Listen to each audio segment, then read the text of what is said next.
Assalamualaikum warahmatullahi wabarakatuh. Halo semuanya, balik lagi sama aku PR Ilahi. Nah, di video kali ini kita akan bahas beberapa latihan soal yang mana ini khusus di bagian verbal ya. Nah, verbalnya adalah verbal analitik, persiapan kalian tes TIU atau tes intelijensi umum. Nah, karena ini kan analitik ya, jadi mungkin teman-teman agak membutuhkan waktu yang lebih banyak dibandingkan dengan verbal analogi ataupun deret ya. Jadi nanti untuk tiap soalnya aku akan kasih waktu kalian di 25 detik. Oke, silakan teman-teman bisa coba dari nomor 1.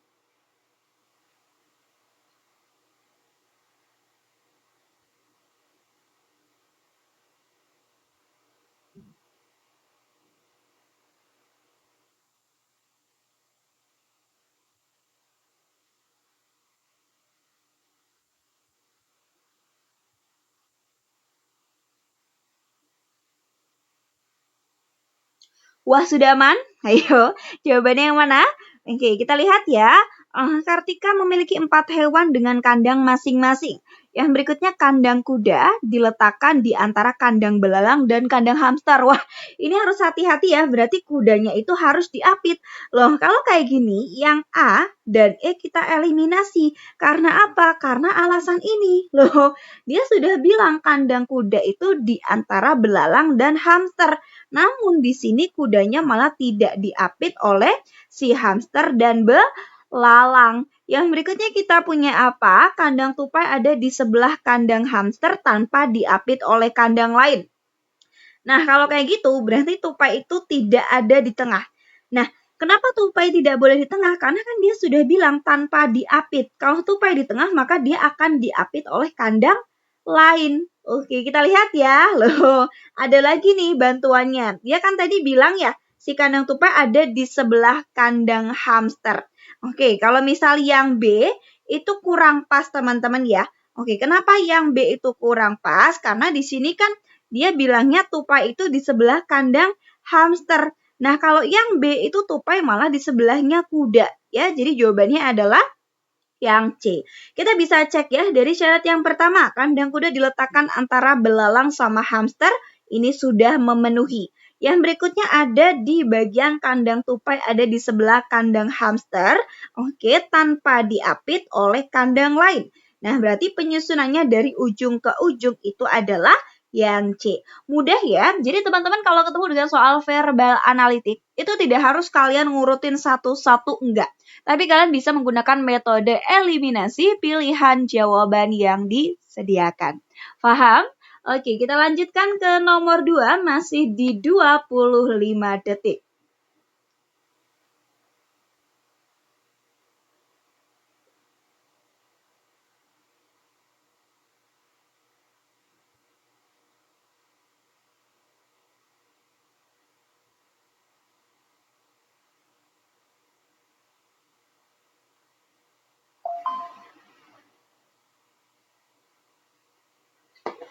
Wah, sudah selesai?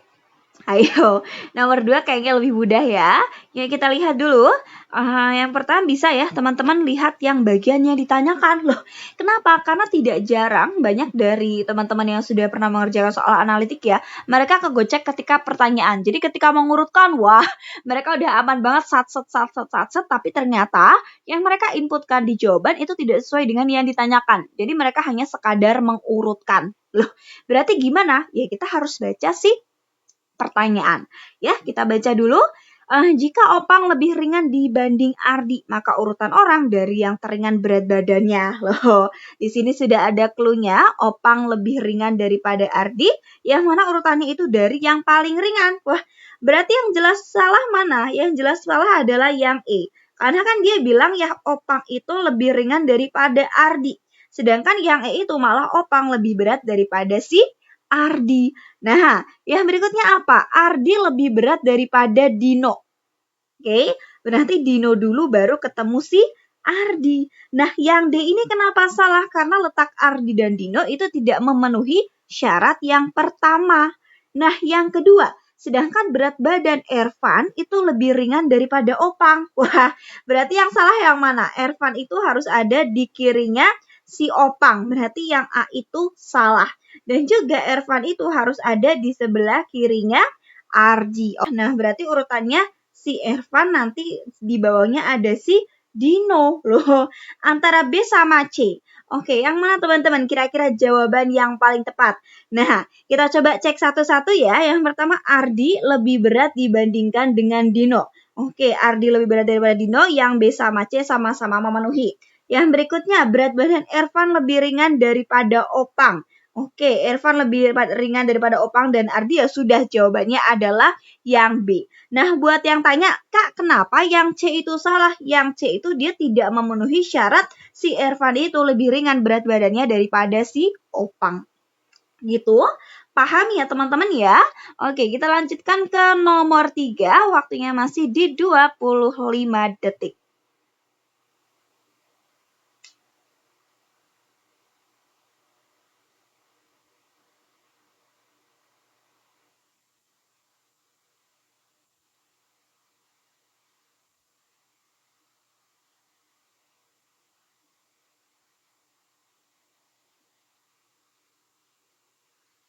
Oke, wah, mantep banget teman-teman, kayaknya sudah aman sekali. Yuk kita lihat ya. Ini kayaknya agak sudah familiar ya. Yang pertama, berat badan Ardi itu lebih berat daripada Dino. Ayo, Ardi itu lebih berat, berarti ini ada Dino, kanannya ada Ardi. Sedangkan berat badan Ervan itu lebih ringan daripada Opang, dan berat badan Ervan itu lebih ringan daripada Ardi. Loh, ternyata apa? Berat badan Ervan itu tepat berada di atas Dino. Ayo, hati-hati, Ervan tepat berada di atas Dino. Berarti ini Dino baru ketemu si Ervan, gitu. Yang berikutnya apa teman-teman? Jika Opang lebih ringan daripada Ardi. Nah, Opang lebih ringan daripada Ardi. Ya sudah, urutannya menjadi si Dino, Ervan, Opang, dan Ardi. Nah, yang ditanya orang yang memiliki berat badan paling ringan. Jawabannya siapa? Jelas, jawabannya adalah si Dino. Ya, oke teman-teman, sudah aman ya? Kita lanjutkan ke nomor berikutnya, masih di 25 detik.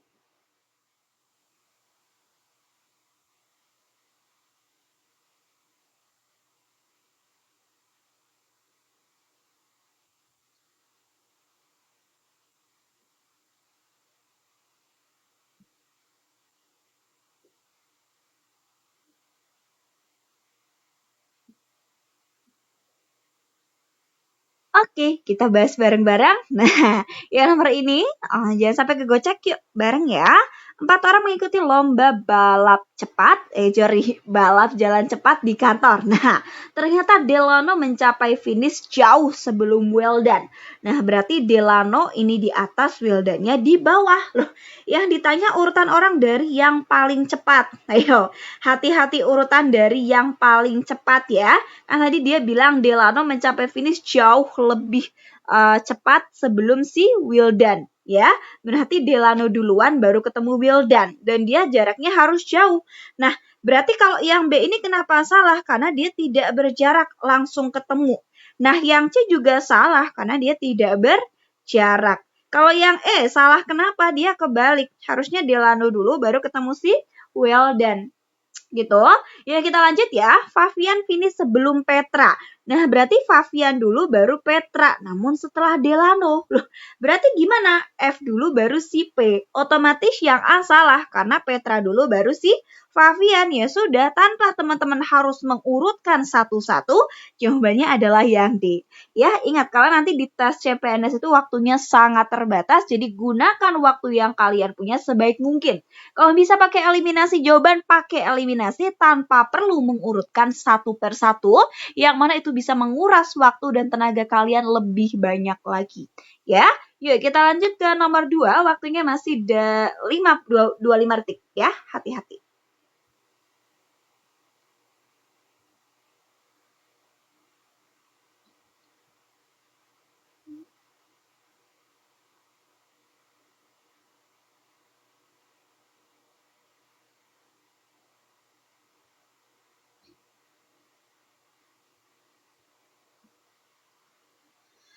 Oke, kita akan bahas ya. Nah, 4 orang mengikuti lomba balap jalan cepat di kantor. Yang mana Delano mencapai finish jauh sebelum Wildan. Wah, berarti Delano kita pakai atas, di Wildan kita taruh di bawah. Nah, yang berikutnya Fabian itu finish sebelum Petra, tapi setelah Delano. Loh, ternyata apa? Petra finish tepat sebelum Wildan. Berarti ini tepat dia ada si Wildan setelah si Petra. Nah, yang ditanya orang yang mencapai finish di urutan 3 dan 4 loh. Gampang sekali. Yang di urutan 3 dan 4 adalah si Petra dan juga Wildan. Ingat, kalau untuk soal verbal analitik tidak semua soal harus diurutkan satu-satu. Kalau misal kalian dikasih 4 informasi, ternyata dari 2 atau 3 informasi saja sudah bisa menemukan jawaban, maka langsung bisa kalian ambil kesimpulan untuk menentukan jawaban yang benar. Ya, jadi kalau semisal sudah mengerucut satu jawaban, sudah tidak usah dipertimbangkan lagi pilihan-pilihan yang lain. Kecuali kalau misal nih, dari 4 informasi kalian sudah pakai 2, ternyata masih ada 2 kemungkinan jawaban A sama B. Nah, ini baru kalian lanjutkan. Tapi kalau sudah mengerucut, ya sudah aman. Langsung kalian ambil satu jawaban yang paling banyak sesuai dengan informasi. Itu. Oke, kita lanjut ya ke nomor berikutnya. Waktunya masih sama, ada di 25 detik.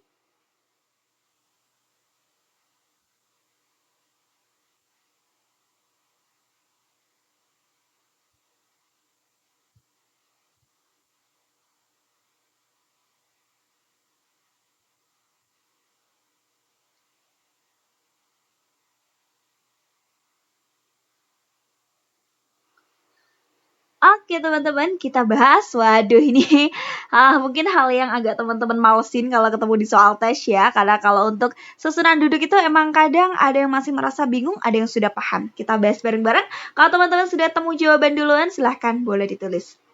Gimana nih? Wah, ada 7 orang anak akan ditempatkan duduk di kursi, 8 kursi yang saling berhadapan. Loh, gimana nih? Berarti ada 1, 2, 3, 4, 5, 6, 7, 8. Loh, dia bilang apa?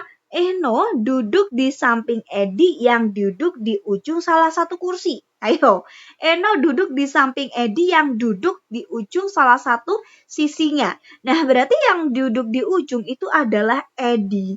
Nah, di sini bisa kita taruh si Eno. Nah, misal teman-teman tanya, Kak, boleh nggak aku taruh ini Edi, terus ini Eno? Boleh. Yang penting syaratnya adalah Edi di ujung. Ya, yang berikutnya, ada Adi dan Ida yang duduk saling berhadapan. Berarti ini Adi, ini Ida. Atau bisa jadi ini Ida dan ini Adi. Nah, ada Ani dan Ana yang duduk di dua sisi kursi yang berbeda. Loh, berarti ini Ani, ini Ana atau kebalikannya. Ya, yang berikutnya Ani duduk di antara 2 orang temannya. Ayo, oke, ini berarti kan di sini kita belum menemukan bantuan yang sangat membantu ya. Kita coba lihat lagi. Nah, si Adi sama si Eni itu duduk di 2 ujung kursi di sisi yang sama. Loh, hati-hati teman-teman. Adi sama Eni duduk di 2 ujung kursi di sisi yang sama. Berarti kan tidak mungkin di sini. Kenapa? Karena di sini salah satu ujungnya sudah diisi oleh Edi. Berarti Adi dan si Eni itu hanya boleh di bagian sisi yang atas. Nah, pertanyaannya yang Adi yang kanan apa yang kiri? Teman-teman pakai bantuan ini. Dia kan bilang Adi dan Ida itu saling berhadapan. Nah, berarti Adi ada di sini supaya depannya itu bisa diisi oleh Ida. Nah, di depannya Edi itu ada si Eni. Jadi caranya gitu teman-teman. Ya memang tidak serta-merta semua soal itu bisa dikerjakan runtut. Enggak. Kadang dia ada clue yang loncat-loncat. Oke. Nah, si Ani itu ada di seberang Adi. Oke, Ani ada di seberang Adi dan tepat di samping Eno. Nah, berarti ini ada si Ani ya. Jadi berarti di sini berarti ini berhadapan, ini dianggapnya saling menyeberang. Nah, Ana duduk di seberangnya Ida. Oke, ini ada Ida, berarti ini ada si Ana. Nah, yang ditanya kursi yang kosong, dia ada di depan siapa? Ada di depannya si Eno. Gitu teman-teman ya. Jadi kalau misalnya ada soal kayak gini, nggak usah panik dulu, jangan pusing dulu, dikupas satu per satu. Oke teman-teman, kita lanjut ke nomor berikutnya. Waktunya masih sama, ada di 25 detik. Oh ya, ini Ida ya. Silakan dicoba.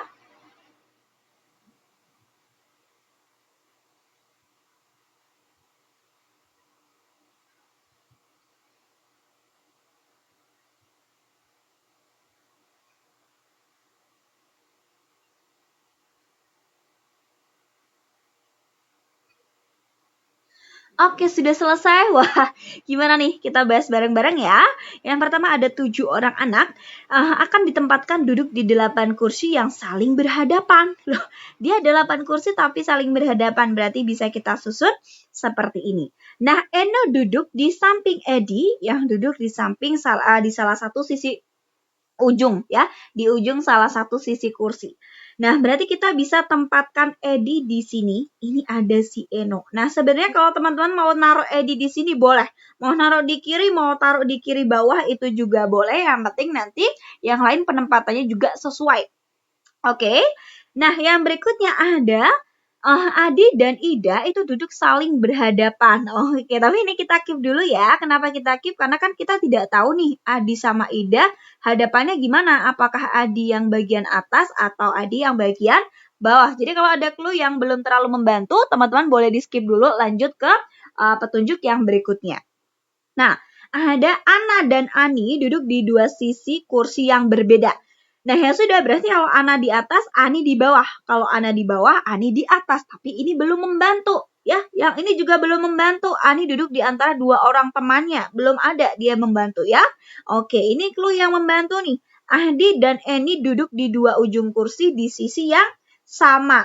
Nah, Adi dan Eni kira-kira di bawah atau di atas? Di atas, karena kan mereka ada di ujung kursi yang sisinya sama ya, berarti kan yang atas. Nah, kalau yang di bawah kan salah satu ujungnya sudah dipakai Edi, berarti tidak mungkin. Nah, kita tempatkan ini ada Edi, ini ada si Eni. Buat yang tanya, Kak, kenapa nggak Adi itu tempatnya Eni dan Eni ke tempatnya Adi? Nggak bisa. Teman-teman ingat syarat yang awal tadi. Yang mana ada Adi itu berhadapan sama si Ida. Kalau Adi tempatnya Eni, maka nanti depannya bukan Ida, melainkan Edi. Ya, baru nanti kita lanjutkan teman-teman. Oke, sedangkan Ani ada di seberang Adi dan tepat di samping Eno. Berarti ini Ani. Ya, ini seberang berarti dia maksudnya kayak nge-cross ya. Ani ketemu Adi di samping gitu ya. Samping ke kiri. Oke, yang berikutnya Ana duduk di seberang Ida. Oke, berarti kan ini ada si Ida ya. Berarti nanti ini ada si Ana. Ya sudah, kan ada 7 orang. Ada Adi, Ana, Eni, Ida, Ani, Eno, Edi. Yang ditanya orang yang duduk satu sisi dengan Eni. Siapa? Ada Adi dan Ana. Jawabannya yang B. Mudah ya, mungkin tapi syaratnya agak banyak. Oke teman-teman, itu tadi beberapa soal-soal tentang verbal analitik yang sudah kita bahas. Nah, buat teman-teman yang mau request soal, boleh banget tulis aja di kolom komen ya. Yuk semuanya sukses selalu, jangan lupa perbanyak berdoa dan belajar. See you, wassalamualaikum warahmatullahi wabarakatuh.